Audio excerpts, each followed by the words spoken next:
El vaso de licor descompuesto se detuvo a medio camino de la boca de Boone Halliwell, cuando la puerta de membrana del bar se dilató y una niña entró sola. Ningún padre la siguió. Ningún tutor se materializó tras su pequeña figura.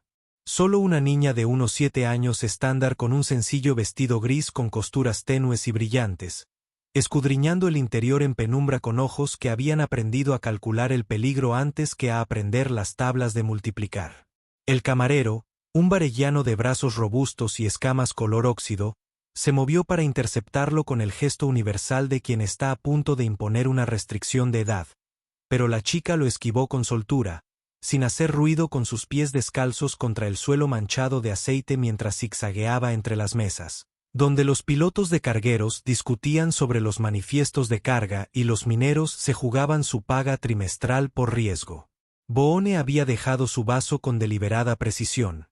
El suave tintineo se perdió en el ruido ambiental del distrito bajo de la estación de Arrowmere.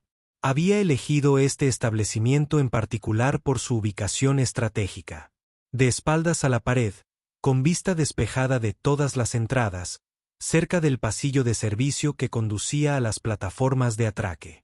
Esa noche, esos instintos tenían un propósito diferente mientras seguía la decidida aproximación del niño a través de la neblina de humo sintético y los anuncios holográficos que parpadeaban en lo alto.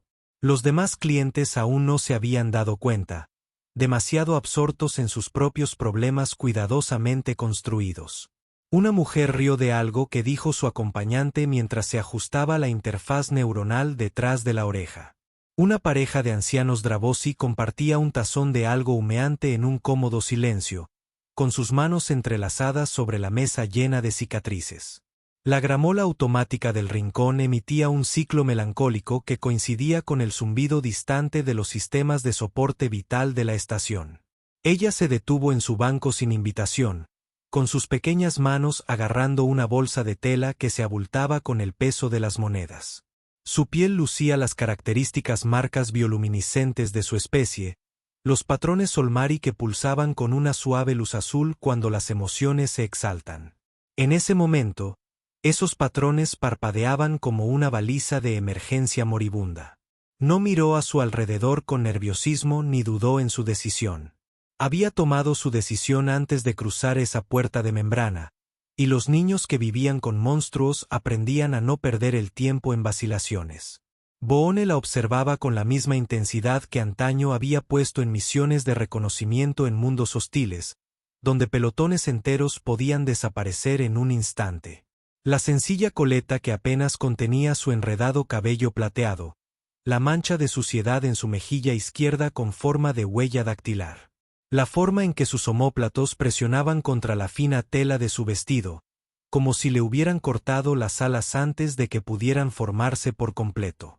Colocó la bolsa sobre la superficie metálica corroída, junto a su vaso. El gesto fue formal a pesar del temblor de sus dedos. La tela era casera, cosida con hilos desiguales en un patrón que recordaba a una manualidad infantil. Cayó con un golpe sordo que, de alguna manera, tenía más peso del que su presencia física justificaba. Si te pago, puedes ahuyentar a mis monstruos. Su voz salió firme, practicada, como si hubiera ensayado ese momento frente a un espejo hasta que las palabras dejaron de temblar. Sostuvo su mirada sin pestañear, y Boone reconoció esa particular clase de valentía, la que nace de no tener otras opciones. La pregunta flotaba en el aire entre ellos, mientras el bar continuaba su ritmo inconsciente a su alrededor. Un dron reponía vasos en una mesa cercana, con su campo antigravedad zumbando suavemente. Alguien pidió su cuenta a través de la terminal de pago empotrada en la pared. La melodía de la gramola se transformó en algo que sonaba como lluvia, cayendo sobre tejados metálicos, melancólica e inevitable. La expresión de Boone no cambió, pero algo cambió tras sus ojos oscuros, una puerta que se abría a una habitación que había cerrado años atrás. No buscó la bolsa, no la despidió con el gesto de la mano que antaño había dirigido a hombres a tiroteos en una docena de lunas diferentes. En cambio, se incorporó en el banco, enderezándose su curtida figura con los cuidadosos movimientos de quien manipula algo frágil. Su apariencia no le pasó desapercibida. El abrigo largo espolvoreado con la tierra roja de los mundos fronterizos, los parches del chaleco blindado con insignias que, a su edad, no reconoció. Las botas estaban desgastadas por viajar a través de más sistemas estelares de los que la mayoría de la gente visitaría en toda su vida. El refuerzo cibernético visible en su antebrazo izquierdo, un reemplazo de algo perdido en circunstancias que ya no mencionaba. Parecía peligroso. Precisamente por eso lo había elegido. ¿Qué clase de monstruos? Su voz era más baja que el ruido ambiental, lo que la obligó a inclinarse ligeramente. La observó procesar la pregunta, vio el momento en que decidía si decir la verdad o refugiarse en la seguridad de la fantasía. Los niños que acuden a desconocidos en busca de ayuda ya han agotado todas las demás vías, la clase de ayuda que surge cuando mamá se va a trabajar. Sus dedos retorcieron el dobladillo de su vestido, creando arrugas en una tela que había sido cuidadosamente planchada a pesar de su edad. Los patrones bioluminiscentes a lo largo de sus antebrazos brillaron con más intensidad, delatando el miedo que su voz ocultaba. Lleva su uniforme médico y va al hospital de la estación cuando las luces se atenúan para el ciclo de sueño. Fue entonces cuando apareció él. El pronombre tenía un peso que ella no detalló, no necesitaba. Boone entendía el lenguaje del miedo, expresado en cuidadosas omisiones y silencios estratégicos. Él mismo lo había aprendido una vez, en otra estación, en otra vida, antes de convertirse en el hombre al que otros temían. Los patrones en su piel parpadeaban con ritmos que él reconocía, señales de socorro escritas en luz. Huele como las botellas del compartimento de residuos peligrosos. Esas con imágenes de calaveras que mamá dice que son veneno. Su voz se redujo a un susurro, como si el monstruo pudiera oírla incluso a través de la distancia de los sectores industriales de la estación. Sus pasos sacuden el suelo. Su voz hace que las paredes recuerden cosas que quieren olvidar. Describió el ritual nocturno con la objetividad de un testigo, informando de los hechos. Como la puerta se cerraba de golpe contra el marco. Como los gritos empezaban bajos y crecían como una tormenta que cobraba fuerza en una cúpula de presión. Como había aprendido a hacerse pequeña en el armario de mantenimiento, respirando por la boca para no oler el alcohol químico que anunciaba su llegada antes de que su código de acceso abriera la cerradura. La mandíbula de Boone se tensaba cada vez más con cada detalle. Una tensión que empezaba en sus sienes y descendía hasta sus manos apretadas. Los demás clientes seguían riendo, comiendo y viviendo sus vidas aisladas, sin percatarse de que una niña describía una zona de guerra que ocurría cada noche en un módulo de hábitat común y corriente, a pocos sectores de sus cómodas rutinas. Mamá no sabe que lo sé, continuó la chica, bajando la mirada hacia la bolsa que los separaba. Cree que duermo sin más. Me tapo la cabeza con la almohada como me enseñó, pero sigo oyéndolo todo. Lo que dice sobre su uniforme, sobre sus turnos, sobre cómo se cree demasiado buena ahora que salva gente.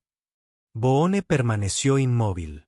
Pero su mente calculaba distancias y plazos con la precisión que lo había mantenido con vida durante 2 guerras coloniales y las caóticas secuelas de la separación.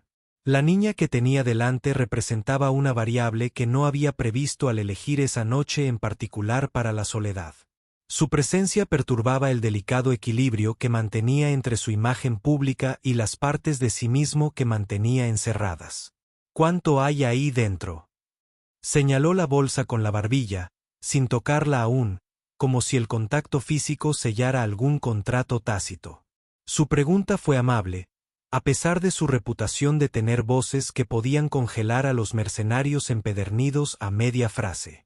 La chica, cuyo nombre aún desconocía, cogió la bolsa y aflojó el cordón con dedos pequeños y cuidadosos. Vertió el contenido sobre la mesa, entre su vaso y el cuenco vacío que había contenido su comida. 5 monedas de diferentes denominaciones, que captaban la luz de neón del letrero del bar y la reflejaban como pequeños escudos. Las monedas rodaron ligeramente antes de quedarse quietas. He estado ahorrando desde que empezó la temporada de calor. El orgullo se insinuó en su voz junto con el miedo. Una de debajo del cojín del sofá mientras él dormía. Una del bote de propinas de mamá, pero tiene muchas, así que no la echará de menos. Dos de la fuente fuera del distrito comercial donde la gente pide deseos. Una del suelo de la cápsula de tránsito.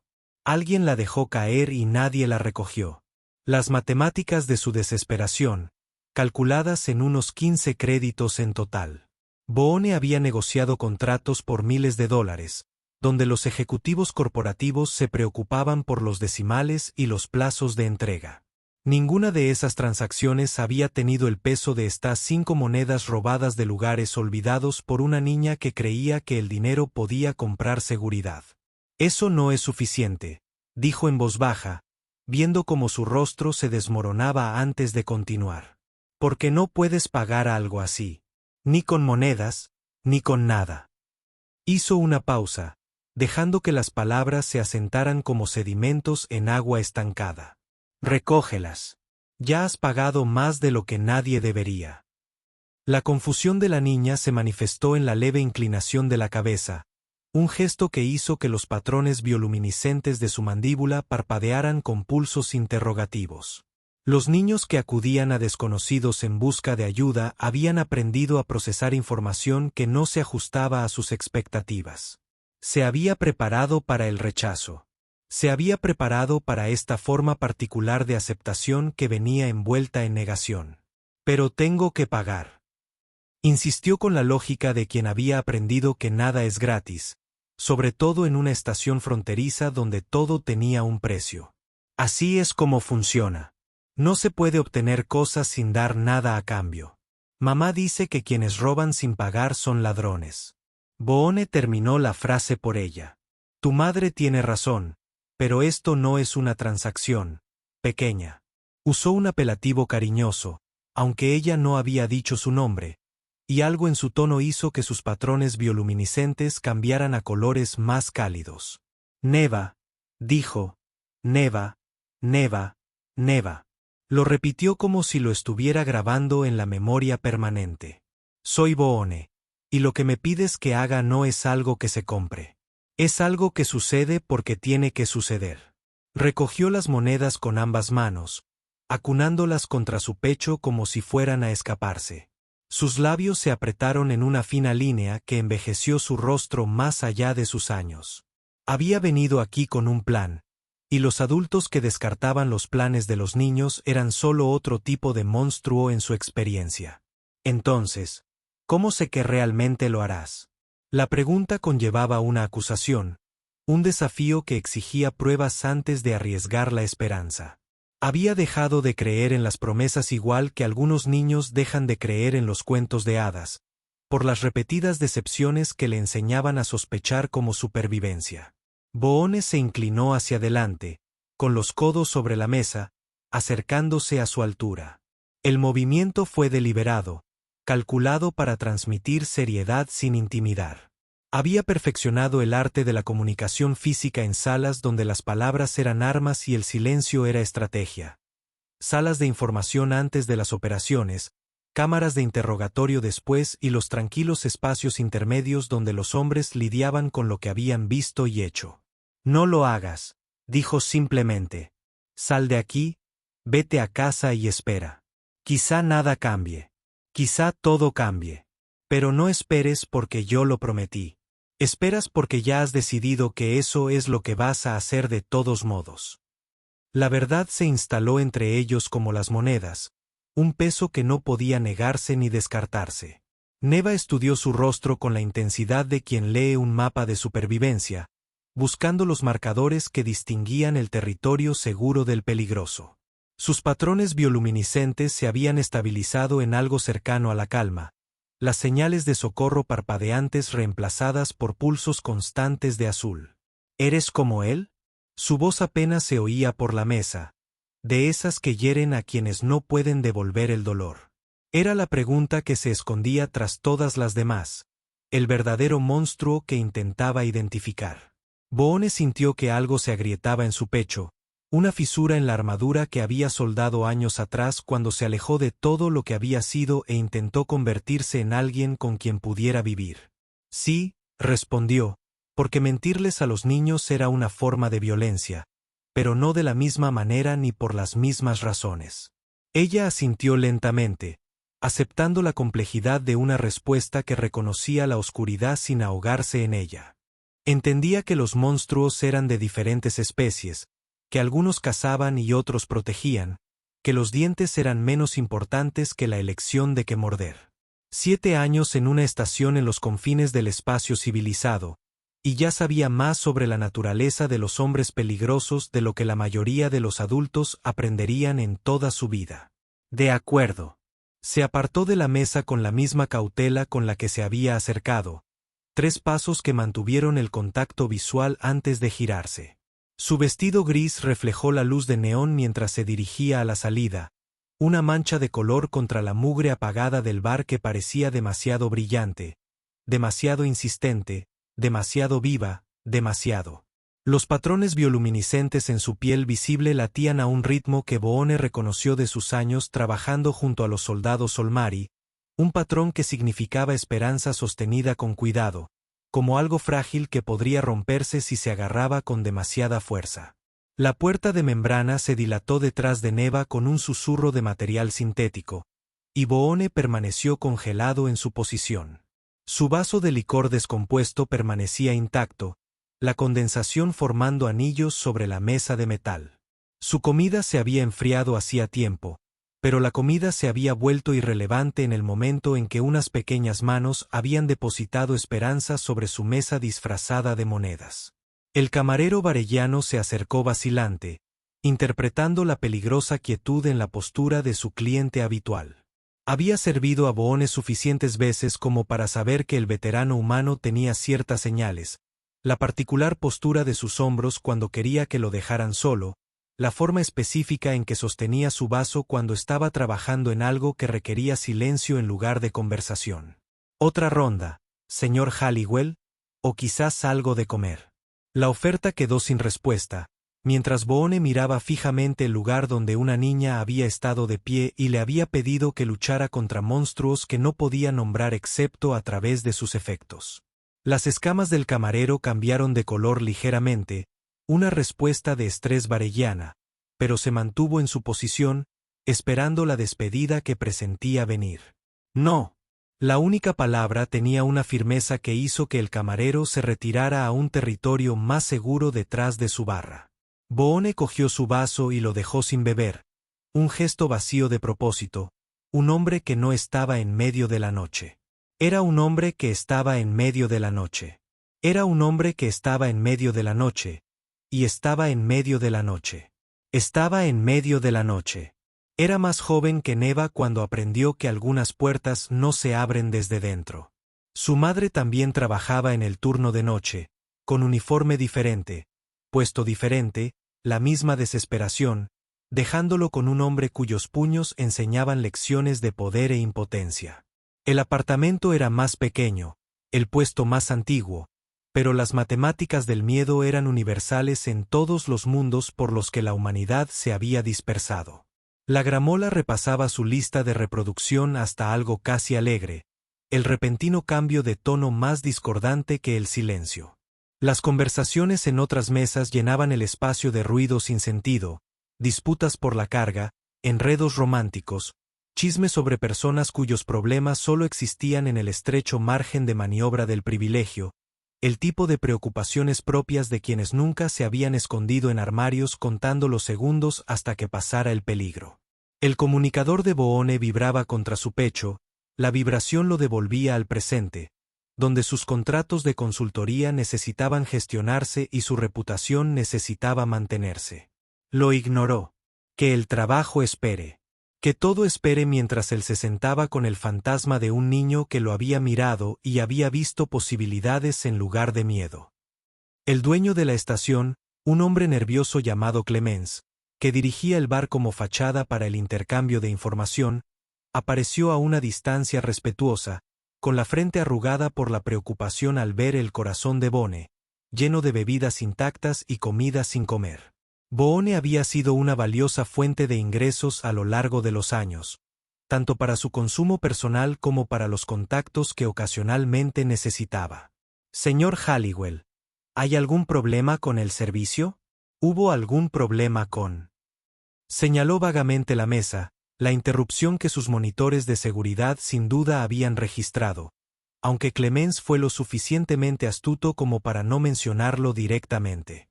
Una niña vino a mi mesa. La voz de Boone era firme, casi conversacional, pero algo en su tono hizo que Clemens se enderezara, su sonrisa de comerciante se desvaneció en algo más atento. Una chica Solmari, de unos 7 años estándar, vestido gris con costuras brillantes, cabello plateado, sola. La viste entrar a través de tus cámaras. No era una pregunta. Clemens asintió rápidamente, tomando notas mentales sobre los protocolos del personal y el control de entrada.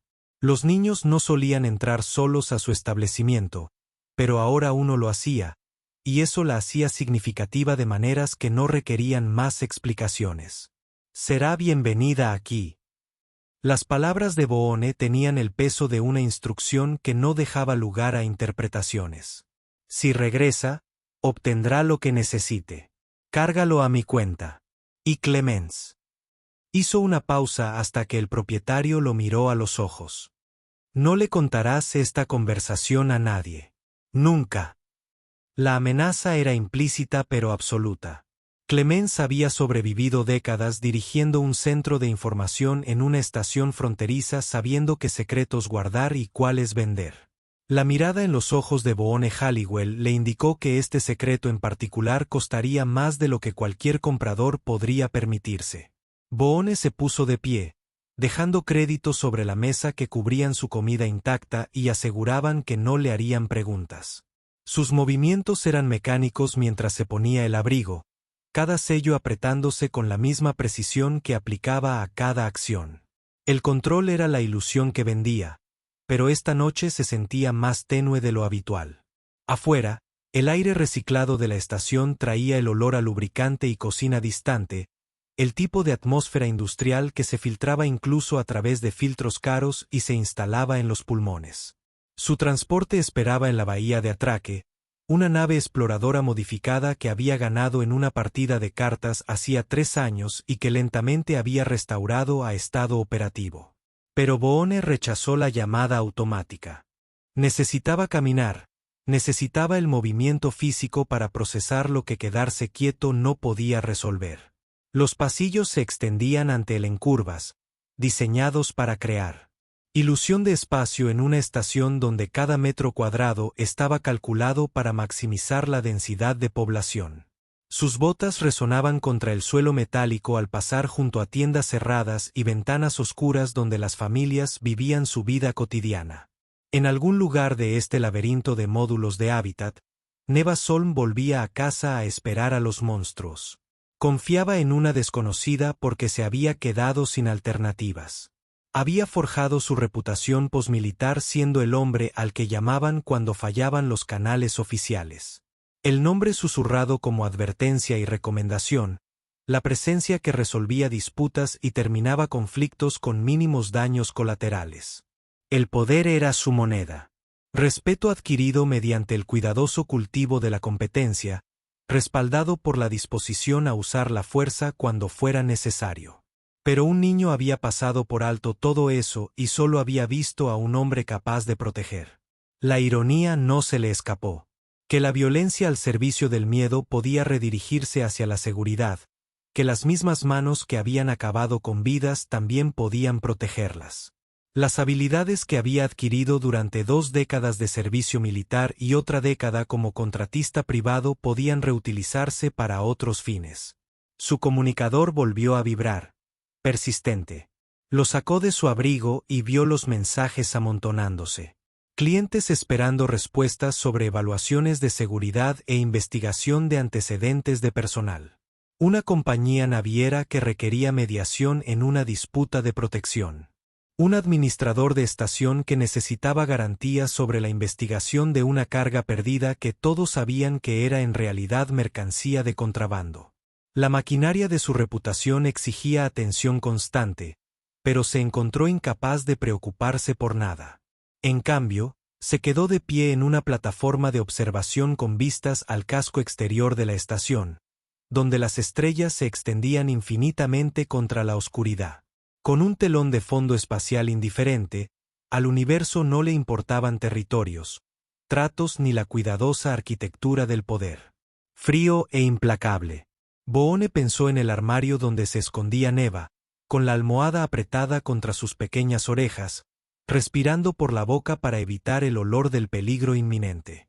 Pensó en el armario de su propia infancia, en una estación diferente, con el mismo propósito, donde había aprendido que la seguridad era algo que uno mismo construía porque nadie vendría a salvarlo.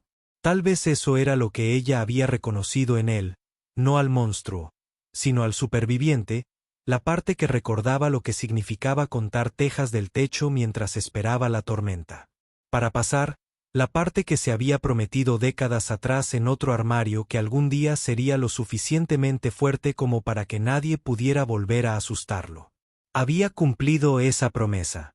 Ahora, un niño le pedía que extendiera su protección más allá de sí mismo, que fuera la intervención que una vez necesitó desesperadamente pero nunca recibió. Llegó la mañana con Boone ya en su escritorio a bordo de su nave, la iluminación artificial de la estación simulando el amanecer mientras revisaba archivos que no tenían nada que ver con sus clientes habituales.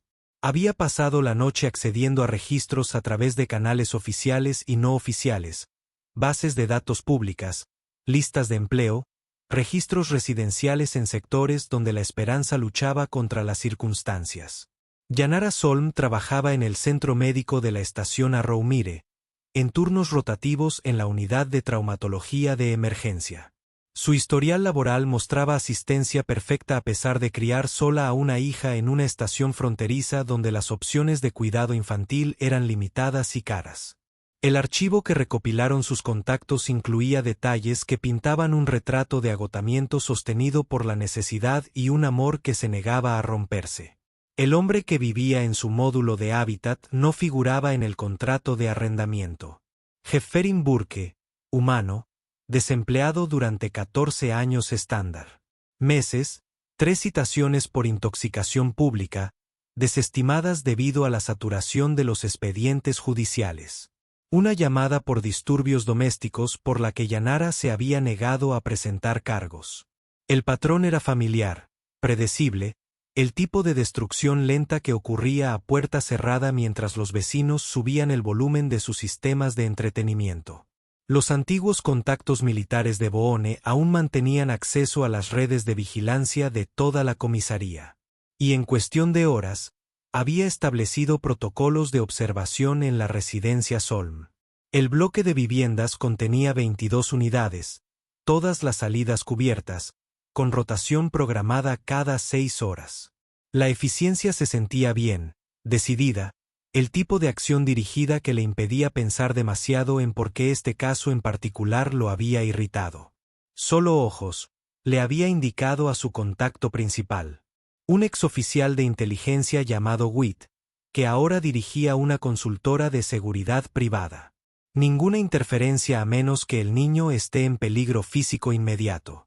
Documentar todo, horarios, patrones, comportamiento.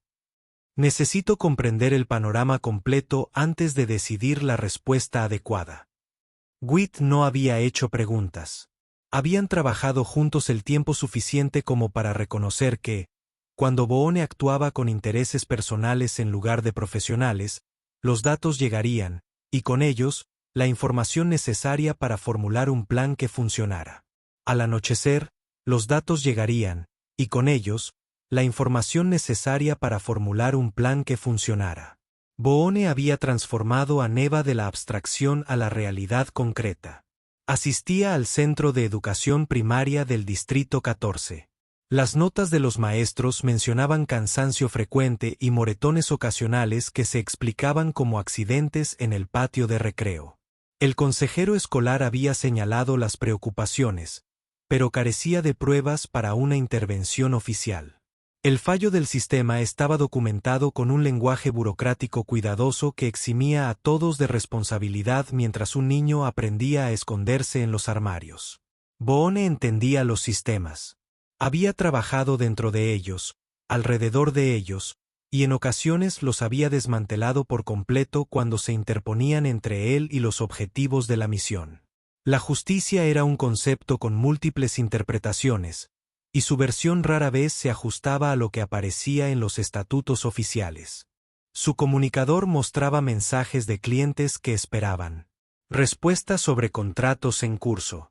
Un consorcio minero necesitaba resolver disputas por robo de equipo. El administrador de una estación necesitaba garantías sobre la financiación de sus campañas. La maquinaria de su reputación se basaba en resultados y discreción, cuidadosamente equilibrada para mantener su influencia mediante la certeza de que Boone Halliwell resolvía los problemas.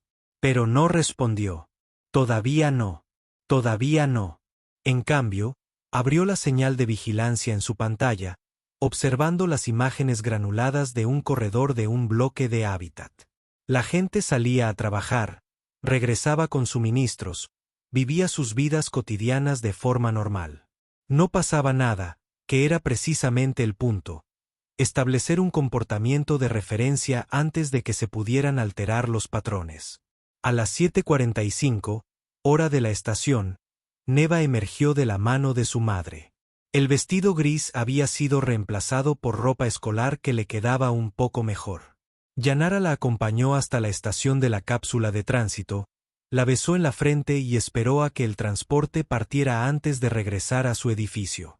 Su postura sugería el peso de alguien invisible a la vista, el agotamiento particular de una mujer que trabaja en turnos de noche y cría a un niño sola, mientras comparte su espacio vital con algo depredador. Boone vio a Yanara desaparecer en el bloque de hábitat y luego revisó la noche. Informe de turno elaborado por sus contactos. Ella había salido para el centro médico a las 22:30 la noche anterior.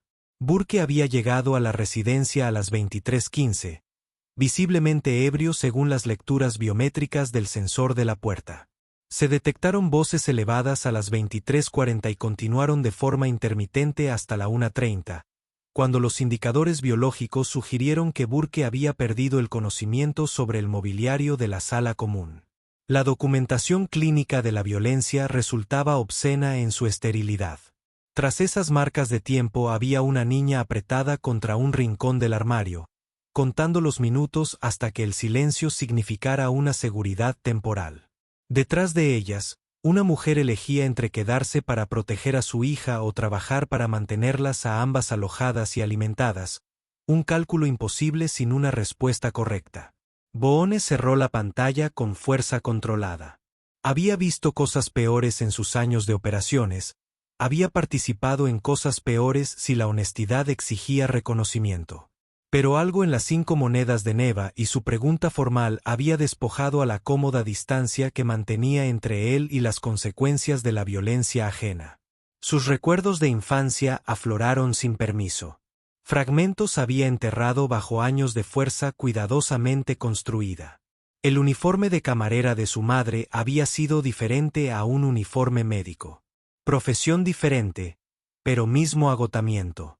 El hombre que los lastimó a ambos tenía vicios diferentes, pero la misma crueldad fundamental que ejercía poder sobre quienes no podían defenderse. Había sido impotente entonces, pequeño y asustado, contando los días hasta ser lo suficientemente grande como para tomar decisiones diferentes. Ese niño se había prometido a sí mismo que la fuerza sería la solución, que el poder evitaría la repetición. Ahora tenía ambas cosas, más de lo que jamás imaginó posible, y un niño se preguntaba si algo de eso podría reutilizarse para la protección. El informe de vigilancia del segundo día llegó mientras Boone trabajaba en contratos legítimos que financiaban sus operaciones menos oficiales. Una revisión de seguridad marítima, una investigación de antecedentes de personal para una empresa privada, una consulta con un colectivo de comerciantes preocupados por la piratería en sus rutas comerciales. Las actuaciones fueron impecables como siempre, pero su mente volvía una y otra vez a ese bloque de hábitat, a los patrones actualizándose en tiempo real, a la certeza de que esta noche repetiría el ciclo de la noche anterior a menos que algo fundamental cambiara. Burke bebería, Yanara trabajaría, Neva se escondería. El ciclo continuaría hasta escalar hasta convertirse en algo que el sistema no podría ignorar, momento en el que la intervención llegaría demasiado tarde. A las 18:30, su comunicador vibró con una alerta de WIT. Burke había entrado en el edificio con contenedores de un dispensario en el distrito bajo de la estación. Alcohol más barato, del tipo que venía con etiquetas de advertencia sobre impurezas que los establecimientos respetables se negaban a almacenar. La imagen de vigilancia mostraba a un hombre de unos 40 años, desanimado, con ropa manchada y una expresión de resentimiento arrogante. Este era el monstruo que Neva le había pedido que asustara. El Bond se encontraba en la ventana de su nave, observando el ciclo de iluminación exterior de la estación a través de su simulación nocturna.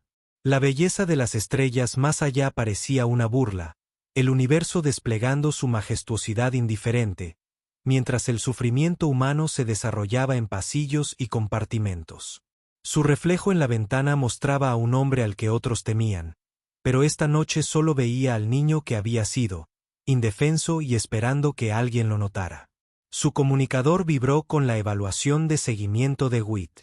Boone preguntó, aunque ya sabía la respuesta de los archivos. Dijo que necesitaba escucharla confirmada, necesitaba agotar cada variable antes de implementar soluciones que no pudieran revertirse o explicarse. Los padres de la madre fallecieron. Accidente minero en Kelbor 3, hace 12 años. No hay hermanos registrados. Se desconoce el padre de la niña, no aparece en la documentación de nacimiento. Yanara está aislada. No podemos identificar a ningún amigo cercano. Su horario no le permite conexiones sociales más allá de sus colegas del hospital, quienes no parecen estar al tanto de la situación en el hogar. Patrón clásico de aislamiento controlado. La evaluación fue profesional, distante. Años de experiencia reconociendo dinámicas depredadoras en múltiples especies y culturas. Boone le dio las gracias y terminó la conexión. El aislamiento fue estratégico. Ya sea que Burke entendiera sus propias tácticas o simplemente siguiera el instinto, había cortado los sistemas de apoyo de Yanara, creado dependencia, se había asegurado de que no tuviera a dónde correr. Era el mismo plan utilizado por los hombres que lastiman a mujeres y niños en todas las estaciones y planetas. La humanidad se había extendido. Boone pensó en Neva entrando sola en ese bar. Encontrarlo, entre todos los demás clientes, y decidir acercarse a pesar del miedo. Eso requirió cálculo y un coraje que la mayoría de los adultos no podrían reunir. Había evaluado sus opciones, las encontró inadecuadas y decidió apostar por un desconocido que parecía lo suficientemente peligroso como para luchar contra otras criaturas peligrosas. La inteligencia tras su decisión lo impresionó. Lo había interpretado correctamente, reconocía que la violencia podía redirigirse, que los monstruos a veces luchaban entre sí.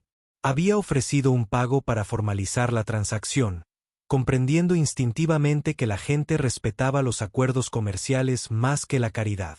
A los 7 años, demostró un pensamiento estratégico que le sería muy útil si sobrevivía lo suficiente para usarlo. 3 días después de la vigilancia, Witt llamó con información adicional. Burke tenía órdenes de arresto pendientes en el centro Viridian. Multas sin pagar, citas judiciales incumplidas, nada violento, pero suficiente para activar retenciones de transporte si se notificaba a las autoridades competentes. Una pista anónima a la seguridad de la estación podría resultar en una detención inmediata, procesando complicaciones legales que lo mantendrían ocupado durante al menos semanas. Era inteligente, el tipo de solución que funcionaba dentro de la legalidad técnica y al mismo tiempo lograba los resultados deseados. Boone lo consideró, calculando su efectividad y sostenibilidad. Las órdenes de arresto expulsarían temporalmente a Burke, pero no bastaba con eso. Hombres como él siempre regresaban a menos que se les diera una razón convincente para no hacerlo. ¿Y qué hay de las oportunidades de empleo? preguntó Boone. Algo que requiera reubicación inmediata, un compromiso a largo plazo, demasiado lucrativo para rechazarlo. Hubo una pausa mientras Witt procesaba las implicaciones de la solicitud. Tenemos una conexión con el consorcio minero Harley. Siempre tienen poco personal en sus instalaciones de extracción en el borde exterior. Trabajo duro, buen sueldo, alojamiento incluido. Compromiso mínimo de 18 meses con transporte incluido. Podríamos gestionar una oferta por canales legítimos, hacerla parecer oportunista en lugar de premeditada. Las piezas encajaron en una solución elegante. Burke vería una oportunidad donde otros veían manipulación. El orgullo lo haría aceptar. La oportunidad de demostrar su capacidad, de escapar de su situación actual, presentándola como una elección en lugar de un fracaso. Dejaría atrás a Yanara y Neva sin admitir que lo habían manipulado para irse. Hazlo, instruyó Boone, pero quiero verificación de llegada y presencia constante. Si intenta regresar antes, necesito notificación inmediata. La amenaza tácita flotaba entre ellos de que se implementarían otras medidas menos suaves si este enfoque fallaba. Witt lo entendía. Siempre lo había entendido. El contacto de reclutamiento llegó 4 días después. Burke respondió a su comunicador con la voz ronca de alguien que duerme la borrachera de la noche anterior. Boone escuchó la conversación grabada, oyendo al contratista presentar la oportunidad con un equilibrio perfecto de urgencia y atractivo. El puesto comienza en la siguiente rotación. Bono por firmar por aceptación inmediata. Transporte organizado desde Aramire hasta el sitio de extracción. Solo tienes que presentarte listo para trabajar. El escepticismo de Burke era audible a través de su resaca. ¿Por qué yo? No he trabajado en extracción en años. No desde que caducó mi licencia. La pregunta transmitía la sospecha que provenía de saber que no se había ganado la buena fortuna con esfuerzo ni mérito. Hombres que habían desistido de intentarlo reconocían cuando las circunstancias superaban la suerte razonable. Tu nombre apareció a través de referencias de contratistas. Alguien que trabajó contigo en las operaciones de Kelbor dijo que eras confiable cuando quería serlo. El reclutador mintió con sutileza. La historia de portada, cuidadosamente elaborada para alimentar el ego de Burke, y al mismo tiempo, explicar la conveniencia del momento. Francamente, necesitamos manos expertas. Nos harías un favor considerando lo atrasados que vamos. La psicología era perfecta, apelando al orgullo mientras justificaba la coincidencia. Boone oyó a Burke gruñir, luego un movimiento que sugería que estaba mirando el módulo de hábitat que representaba su estancamiento. ¿Cuál es la compensación? El cambio de la sospecha al interés era palpable. De acuerdo, dejando de lado la cautela, como solía ocurrir cuando la gente buscaba razones para creer. El reclutador mencionó una cifra generosa, pero no sospechosa. Luego añadió detalles sobre la cobertura de alojamiento y comidas. Ahorrarías la mayor parte de tu sueldo, ya que los gastos están cubiertos en las instalaciones. 18 meses te dejarían bien. Quizás te restituyan la licencia. Empezar de cero en un lugar que no sea una pausa calculada. Bueno, en un lugar con más oportunidades que una estación fronteriza. La promesa de un restablecimiento financiero se cernía como la salvación para alguien que había estado viviendo del salario médico de su novia mientras consumía su autoestima. Burke aceptó revisar el contrato, lo que significaba que ya había decidido aceptarlo. Aceptar. La idea era actuar, manteniendo la ilusión de una cuidadosa consideración cuando la decisión se tomó en el momento en que escuchó la cifra de la compensación. Para esa tarde, había vuelto a llamar para confirmar. Su aceptación se presentó como generosa. Les estaba haciendo un favor al aceptar el puesto. Boone cerró el archivo de la grabación con sombría satisfacción. La documentación del contrato se completaría por mensajería. Burke firmaría y recibiría su asignación de transporte. En 48 horas, llegaría un transbordador del consorcio para transportarlo al borde exterior, donde se integraría en un sistema que preveía inicios tempranos y turnos agotadores que dejaban pocas energías para beber o contemplar el regreso. El cronograma le daba a Boone 2 días para asegurar que todos los detalles coincidieran a la perfección. Sus contactos verificaron que la operación del consorcio minero era legítima, que existían asignaciones de alojamiento y que el nombre de Burke aparecía correctamente en las bases de datos de empleo. La ficción tenía que resistir el escrutinio si se cuestionaba, aunque Burke no lo cuestionaría. Se atribuiría el mérito de tomar la iniciativa. La noche anterior a la partida de Burke, Boone revisó las imágenes de vigilancia que mostraban al hombre celebrando su inminente escape. Esta vez había comprado alcohol más barato, presumiblemente ahorrando dinero, bebiendo con gestos expansivos que sugerían que estaba explicando su brillante decisión profesional a un público imaginario. Yanara trabajaba en su turno sin percatarse de que la situación de su hogar estaba siendo desmantelada silenciosamente por fuerzas que no podía ver. Neva apareció en una imagen, moviéndose rápidamente por la sala común hacia su dormitorio. La hora marcaba 20 horas, antes de su retiro habitual. Había aprendido a leer las señales de advertencia. Desaparecer antes del alcohol transformaba a Burke de simplemente desagradable en activamente peligroso. Habilidades de supervivencia que ningún niño debería necesitar dominar. Boone la vio cerrar la puerta del dormitorio y vio cómo la luz se apagaba momentos después. Ahora estaría en el armario, con la almohada arreglada, respirando con calma, contando los minutos hasta estar a salvo. Aún no sabía que esta sería una de las últimas veces que necesitaría esconderse. La incertidumbre lo inquietaba más de lo esperado. Consideró enviar un mensaje de alguna manera, una señal de que las cosas estaban cambiando, de que su pago había sido aceptado y los servicios prestados. Pero el anonimato era crucial para que la intervención pareciera natural y no orquestada. El transbordador del consorcio llegó a la hora prevista. Burke subió a bordo con el entusiasmo de quien escapa en lugar de aprovechar la oportunidad, llevándose ropa y objetos personales, pero dejando atrás la mayoría de sus pertenencias. No consultó a Yanara sobre la decisión, ni le preguntó si una partida repentina podría incomodarla. Su mensaje, encontrado posteriormente en su comunicador, presentaba la información como un hecho consumado, no como una decisión deliberada. Boone pasó el día de partida reuniéndose con clientes, manteniendo las apariencias mediante consultas sobre protocolos de seguridad y evaluaciones de riesgos. Su imagen pública exigía un rendimiento constante, el de un profesional competente que resolvía problemas con inteligencia y discreción, en lugar de la fuerza bruta. Nadie podía relacionar esa figura con la mano invisible que reorganizaba las circunstancias de una familia con problemas. Al anochecer, todo estaba confirmado.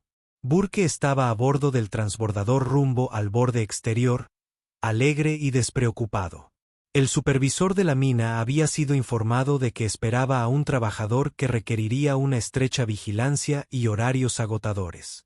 La geografía y las obligaciones contractuales mantendrían a Burke alejado de la estación Aramire en el futuro previsible. Boone se permitió un momento de satisfacción antes de pasar a la siguiente fase. La mudanza era solo la mitad de la solución. Ahora venía el trabajo más duro: asegurar que Yanara y Neva pudieran reconstruir sin el peso que las había estado aplastando. Eso requeriría una intervención más sutil, una orquestación más cuidadosa de circunstancias que parecían fortuitas en lugar de planeadas. La mañana en que partió la lanzadera de Burke, Yanara Solm se despertó en un silencio que se había vuelto desconocido. Abrió los ojos a la iluminación estándar del módulo Hábitat, sin el ruido de fondo de los ronquidos de los muebles de la sala común, sin el olor a alcohol rancio que impregnaba el aire reciclado. La ausencia era tan completa que parecía presencia, como si el espacio mismo contuviera la respiración. El mensaje de Burke esperaba en su comunicador, sin explicar nada mientras lo reclamaba todo. Las palabras hablaban de oportunidades y nuevos comienzos, de cómo necesitaba aprovechar esta oportunidad por ambos. No hubo disculpa, ni reconocimiento de lo que dejaba atrás, solo la suposición de que ella entendería su partida como algo razonable y no como un abandono. Yanara lo leyó 3 veces. Su formación médica catalogó automáticamente las inconsistencias. Burke no había mencionado la búsqueda de empleo, no había hablado de trabajo en la minería, no había mostrado ambición más allá de su próxima copa en los 14 meses que había ocupado su espacio. El empleo repentino no tenía sentido, pero no iba a cuestionar la buena fortuna que llegaba sin previo aviso. Neva salió de su habitación con pasos cautelosos, interpretando la expresión de su madre en busca de señales de crisis. La niña había aprendido a navegar por sus estados de ánimo como los pilotos leen las cartas de navegación, siempre calculando el rumbo más seguro en territorio potencialmente peligroso. Sus patrones bioluminiscentes pulsaban con un azul inquisitivo, la incertidumbre parpadeaba en sus antebrazos. Sus ojos encontraron el comunicador en la mano de su madre, luego se dirigieron a su rostro, esperando una interpretación. «Se ha ido», dijo Yanara simplemente, observando a su hija procesar la información con el control cuidadoso de quien ha aprendido a no mostrar demasiada esperanza. Algún trabajo en las instalaciones mineras del borde exterior. Salió en el transbordador de la mañana. Levantó el comunicador como prueba, como si alguna de las dos necesitara pruebas del milagroso silencio que había reemplazado la banda sonora nocturna de violencia. Neva asintió lentamente. Su mente de 7 años procesaba las implicaciones con una velocidad impresionante. ¿Volverá? La pregunta era práctica más que emocional, buscando información sobre si se trataba de un alivio temporal o de una liberación permanente. Había sobrevivido lo suficiente como para saber que las cosas buenas a menudo se revierten sin previo aviso. No lo sé, respondió Yanara con sinceridad, negándose a hacer promesas que no podía garantizar. El mensaje dice 18 meses como mínimo, tal vez más. Atrajo a su hija hacia sí, sintiendo como su pequeño cuerpo se relajaba poco a poco contra ella, la tensión disolviéndose por etapas como el hielo que se derrite. Lo averiguaremos sobre la marcha. Desayunaron juntas sin prisas, sin la hipervigilancia que solía acompañar sus mañanas. Yanara preparó pasteles de proteínas con forma de estrella, algo para lo que no había tenido energía en meses. Neva comió despacio, saboreando cada bocado como si guardara el sabor de la paz en su memoria para futuras necesidades. Sus patrones bioluminiscentes habían cambiado a un dorado suave, el color solmari que indicaba satisfacción, seguridad y esperanza. Yanara no había visto ese color en su hija en más tiempo del que quería admitir. Esa noche, en el centro médico, sus colegas notaron la diferencia en su comportamiento antes de que ella mencionara nada. «Pareces más clara», observó uno de los otros especialistas en trauma durante el cambio de turno. «Un buen ciclo de descanso». La pregunta fue casual, pero Yanara percibió la preocupación subyacente de quienes habían presenciado su gradual debilitamiento durante los últimos 14 meses. Les contó sobre la partida de Burke con una cuidadosa neutralidad, sin querer suscitar preguntas sobre por qué su partida se sintió más como un rescate que como una pérdida. Le ofrecieron felicitaciones que transmitieron alivio, confirmando lo que sospechaba, que su situación había sido más evidente de lo que esperaba, que la gente se había dado cuenta y se había preocupado sin saber cómo intervenir. La semana transcurrió con una incredulidad suspendida. Yanara esperó complicaciones, que Burke llamara, borracho y exigente, insistiendo en que transfiriera los créditos para su regreso. Pero las llamadas nunca llegaron. Su comunicador permaneció en silencio, salvo por la programación del hospital y los recordatorios escolares de Neva. La ausencia de crisis se sentía casi amenazante por su extrañeza. Para la segunda semana, se permitió creer que el cambio podría ser permanente. Limpió el módulo de hábitat a fondo, borrando los rastros de ocupación que la habían hecho sentir como una invitada en su propia casa. Las pertenencias restantes de Burke fueron guardadas en contenedores que colocó en el compartimento del sótano del edificio, accesibles si era necesario, pero alejados de su entorno inmediato. Neva ayudó con la limpieza, combatiendo el polvo y el desorden con la férrea determinación de quien reclama territorio. Fregó superficies y organizó compartimentos, transformando el espacio de simplemente limpio a realmente renovado. El armario donde se había escondido se convirtió en un almacén para juegos y materiales de arte. Su propósito se reimaginó de refugio a recreación. 3 semanas después de la partida de Burke, llegó un sobre a su módulo de hábitat a través del sistema de correo interno de la estación. Yanara la abrió y encontró una carta formal de la oficina administrativa del centro médico a Roumire Station. Una notificación de que un benefactor anónimo había establecido un fondo de subvenciones para la formación continua del personal médico. Había sido seleccionada como una de las primeras beneficiarias por su desempeño laboral y antigüedad. La subvención cubría la matrícula de cursos de certificación avanzada, materiales de estudio e incluso los gastos de guardería durante las horas de clase. La cantidad era lo suficientemente generosa como para cambiarle la vida, pero no tan excesiva como para despertar sospechas. Yanara leyó la carta 5 veces, buscando condiciones u obligaciones, sin encontrar ninguna más allá del requisito de mantener su situación laboral actual. No cuestionó el momento oportuno. Las personas que habían vivido al borde de la supervivencia aprendieron a aceptar regalos inesperados sin darle demasiadas vueltas a sus orígenes. El universo les había quitado algo y lo había reemplazado por algo mejor. Eso era suficiente. La situación continuó con silenciosa persistencia. Su transporte personal, que llevaba meses haciendo ruidos preocupantes, fue reparado mientras trabajaba doble turno. El técnico de mantenimiento explicó que alguien había pagado por adelantado el servicio, indicando únicamente que el vehículo debía recibir una evaluación diagnóstica completa. El costo final, más de 800 créditos, arrojó un saldo de 0.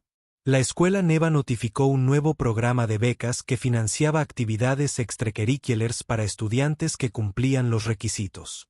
Materiales de arte, clases de música y equipo recreativo, todo ello cubierto por una donación de un benefactor local anónimo.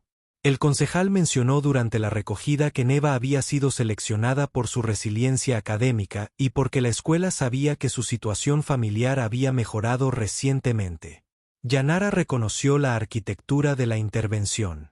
Alguien con recursos y alcance estaba eliminando sistemáticamente los obstáculos de su camino, creando un espacio para que pudieran respirar sin el peso constante de la crisis financiera. Las donaciones eran prácticas en lugar de extravagantes, y atendían necesidades reales sin llamar la atención ni crear dependencia. Una tarde de finales de otoño, según el calendario de la estación, Yanara llegó al centro médico y encontró credenciales de acceso mejoradas. Su autorización anterior, que le obligaba a pasar por múltiples controles de seguridad después de turnos agotadores, había sido reemplazada por una ruta prioritaria cerca de la entrada del personal. La administración explicó que el personal superior con un historial ejemplar estaba recibiendo acceso mejorado por razones de eficiencia. La habían dejado en manos del centro médico para que la encontrara. Las pequeñas consideraciones se convirtieron en mejoras significativas en su calidad de vida. Ya no pasaba 20 minutos siguiendo los protocolos de seguridad después de turnos de 12 horas. Podía comprar suministros sin calcular cada compra con el presupuesto restante. Neva tenía materiales de arte y un sistema de baloncesto alrededor del cual se reunían los niños del vecindario. La risa de su hija había reemplazado el silencio impuesto por el trauma. Pero Yanara también notó otras cosas. La forma en que ciertos comerciantes del distrito comercial la recibían con una calidez extra, como si la hubieran marcado como alguien que merecía una consideración especial. La sutil sensación de ser observada, no amenazante sino protectora, como un perímetro invisible, se había establecido alrededor de su vida. Comprendió lo que eso significaba, qué clase de persona exigía ese nivel de atención organizada. Saberlo debería haberla asustado. En cambio, se instaló como una armadura que no sabía que necesitaba. Durante 14 meses, había sorteado las amenazas desde dentro de su propia casa, calculando cada palabra y acción para minimizar las reacciones volátiles de Burke. Ese peligro inmediato había desaparecido. Reemplazado por la protección de las sombras, que no podía ver, pero podía sentir que la rodeaba como un límite. No había dibujado, pero agradecía su existencia. 2 meses después de la partida de Burke, recibió un mensaje a través de su comunicador personal. Sin identificación del remitente, solo un simple mensaje con una dirección en el distrito alto de la estación y una hora para la noche siguiente. Debajo de los detalles, una sola palabra: invitada. Yanara reconoció el nombre del establecimiento por su reputación. Un restaurante de lujo donde los residentes más adinerados de la estación hacían negocios y celebraban ocasiones. El tipo de lugar en el que nunca había entrado, nunca había esperado entrar. Apenas había reconocido su existencia en la misma realidad que sus turnos de trauma de 12 horas y sus dificultades como madre soltera. Llegó con su uniforme médico, pues había recibido el mensaje demasiado tarde para cambiarse de ropa. El anfitrión la saludó por su nombre y la condujo a una mesa en un rincón donde un hombre esperaba sentado, con traje oscuro, postura controlada, la presencia particular de alguien acostumbrado a llamar la atención sin esfuerzo. Boone se puso de pie cuando se acercó. El gesto de respeto la sorprendió. De cerca, quizás solo era unos años mayor que ella. Sus ojos reflejaban el cansancio que produce ver demasiado pronto. Pero algo más habitaba allí.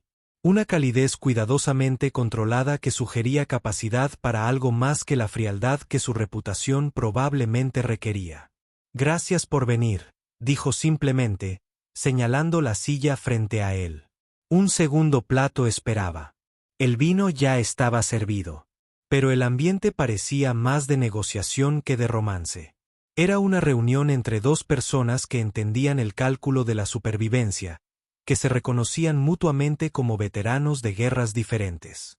Yanara se sentó con cuidado. Su formación médica la hacía consciente de su respiración pausada, de la tensión que sentía en los hombros a pesar de su aspecto relajado. «Tú eres quien nos ha estado ayudando», afirmó en lugar de preguntar. «El trabajo para Burke. Las becas. Todo. ¿Por qué? Tu hija me pidió que ahuyentara a sus monstruos». La voz de Boone era tan baja que las conversaciones a su alrededor no pudieron interceptarla. «Me ofreció 5 monedas. Le dije que ya había pagado suficiente». La explicación era a la vez completa e insuficiente, como resumir un sistema estelar describiendo un solo planeta.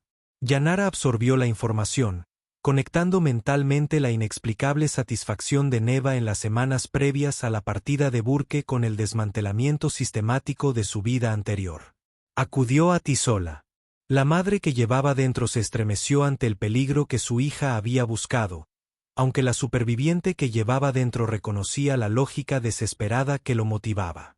«Fue valiente», dijo Boone, «y estratégica. Eligió correctamente. No soy el tipo de hombre que lastima a los niños». La distinción era importante.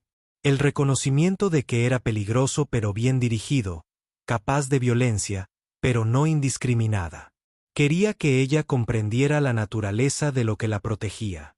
Se quedaron sentados en silencio mientras Yanara procesaba las implicaciones, con las manos alrededor de la copa de vino, sin beber. «Debería tenerte miedo», dijo finalmente. «Debería llevarme a mi hija y desaparecer, porque aceptar la ayuda económica de alguien como tú conlleva costes que no puedo pagar». «Deberías», coincidió Boone, «pero no lo harás. Porque eres lo suficientemente inteligente como para reconocer que lo que te ofrezco no tiene precio. No estoy acumulando deudas ni esperando reembolsos. Estoy cerrando un círculo que comenzó hace décadas en otra estación, donde un niño se escondía en armarios esperando a que alguien notara que necesitaba ser rescatado». Hizo una pausa, y algo vulnerable brilló tras su expresión cautelosa. «Nadie vino. Ahora puedo ser esa persona para alguien más».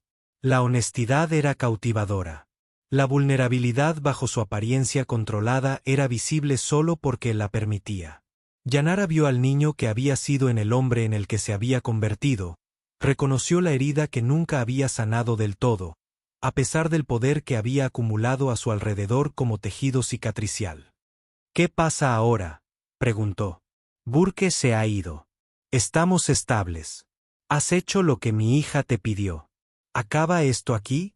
Una parte de ella esperaba, sí, que pudieran volver a la vida normal sin la complejidad de una conexión continua.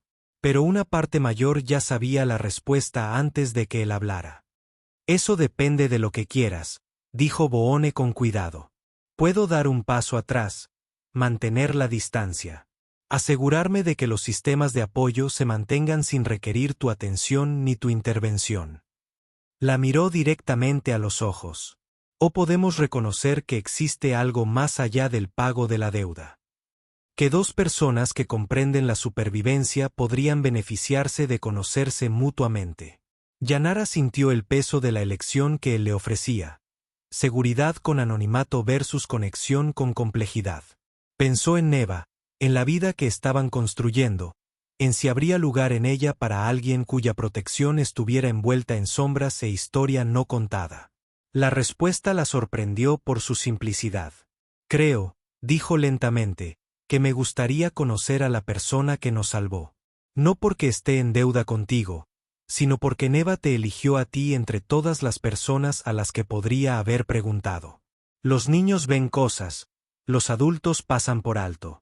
Sonrió levemente, la primera sonrisa genuina que le había ofrecido a alguien aparte de su hija en mucho tiempo del que podía recordar. Tal vez vio algo en lo que valía la pena confiar.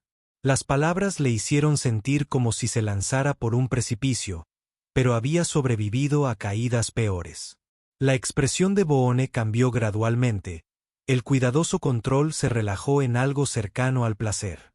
Entonces lo tomaremos con calma, dijo. Sin expectativas, sin obligaciones. Solo dos personas que han pasado por cosas que otros no entienden, encontrando el consuelo que existe en el reconocimiento mutuo.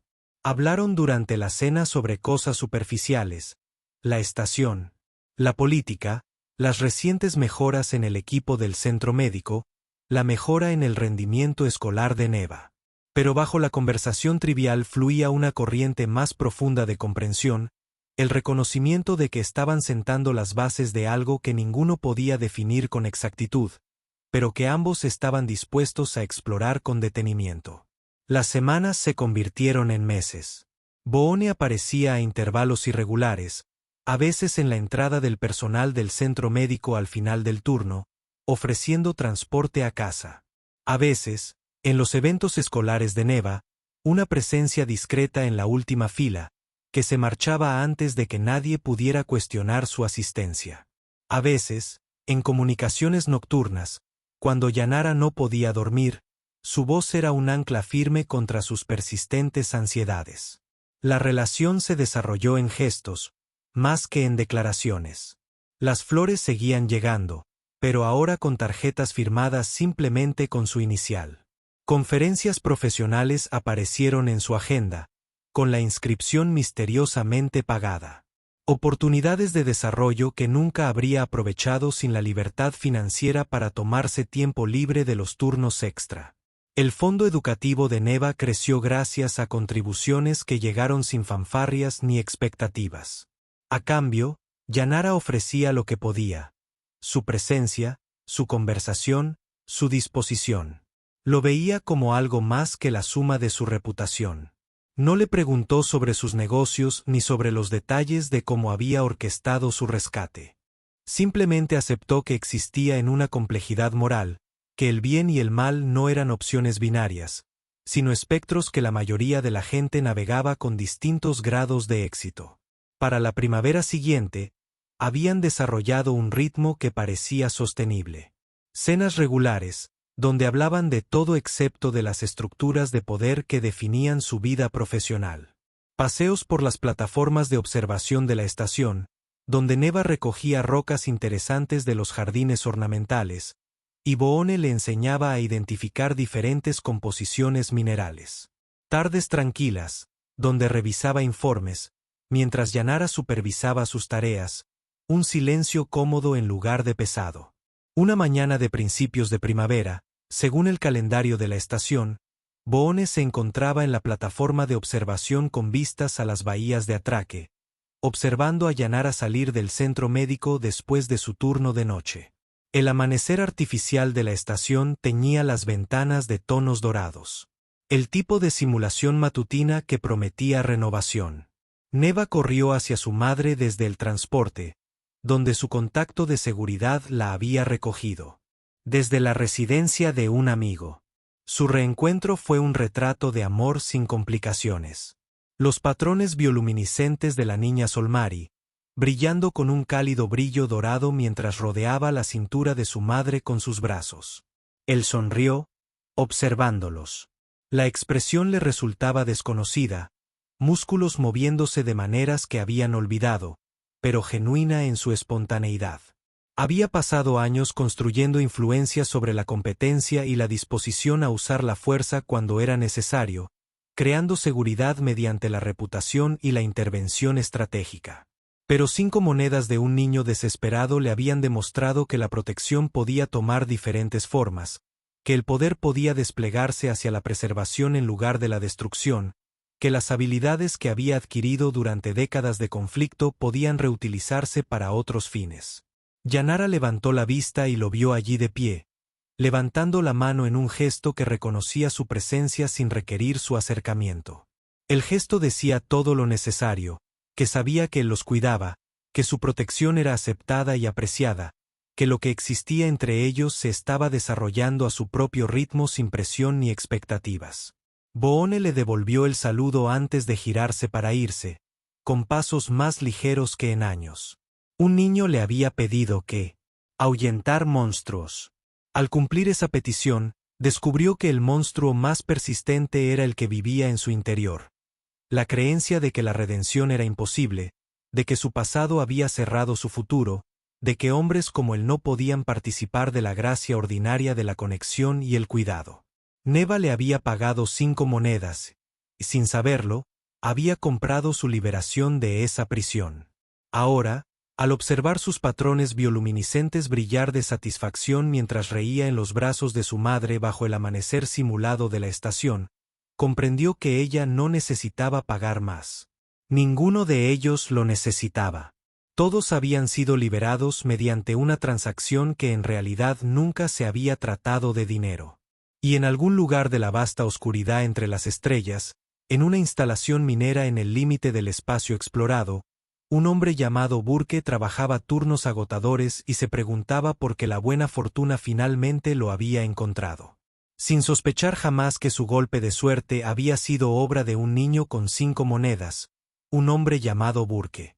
El universo, reflexionó Boone, tenía un peculiar sentido de la justicia. No siempre llegaba por los canales oficiales ni se esperaba. Mecanismos.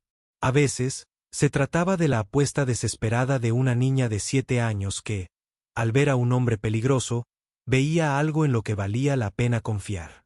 A veces, la mejor manera de vencer a los monstruos no era con monstruos más grandes, sino con la simple y obstinada negativa a dejar que el miedo tuviera la última palabra. Neva le había enseñado eso, y él tenía la intención de dedicar el tiempo que le quedara a demostrarle que había elegido bien.